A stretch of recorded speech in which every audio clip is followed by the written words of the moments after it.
বৃহস্পতিবার মাছ বাজারে চলে গিয়েছিলাম অনেক দিন পর। আমার বাড়িতে সাধারণত এতটা মাছ বাজার করা হয় না, কিন্তু আমি যখন মোটামুটি বেরোই বা বাজারে যাই তখন একসাথে বেশি করে একটু মাছ মাংস কিছু এনে রাখি, যাতে আমার 2-3 সপ্তাহ একদম আরামসে চলে যায়, কারণ বারবার বাজারে যাওয়া সম্ভব হয় না। দেখে নাও বন্ধুরা কী কী মাছ এনেছিলাম। তো সেদিনকে একটা লেজার দিক থেকে একটু কাটা মাছের থেকে নিয়ে এসেছিলাম, আর একটা মাথাও নিয়েছিলাম যাতে একটু ডাল করতে পারি। অনেক দিন পর তেলাপিয়া মাছ পেয়েছিলাম, একদম জ্যান্ত ছিল, সেই তেলাপিয়া মাছ নিয়েছিলাম। আর পাবদা মাছটা গেলে তো বাজার থেকে আনতেই হবে, কারণ আমার বাড়িতে সব থেকে ভালো পাবদা মাছ খেতে ভালোবাসে সবাই।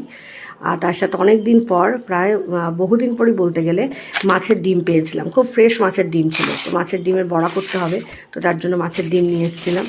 আর একদম সবার শেষে একটা জ্যান্ত রুই মাছ পেয়েছিলাম, একদম নর্মালি বাচ্চা রুই মাছ যাকে বলে, সেটাও নিয়েছিলাম। মাঝে মাঝে বাচ্চাদের এরকম একটু জ্যান্ত মাছ খাওয়ানোর দরকারও আছে। তারপর মাছ বাজার করতে গিয়ে এমনিতেও কদিন ধরে নিরামিষ চলছে বলে এটা ভাবলাম একটুখানি অল্প করে মাটন নিয়ে যাই। তো অল্প করে মাটনও নিয়ে এসলাম, কারণ মাটনের দামটা অনেক বেশি, তাই অল্প করে নিয়ে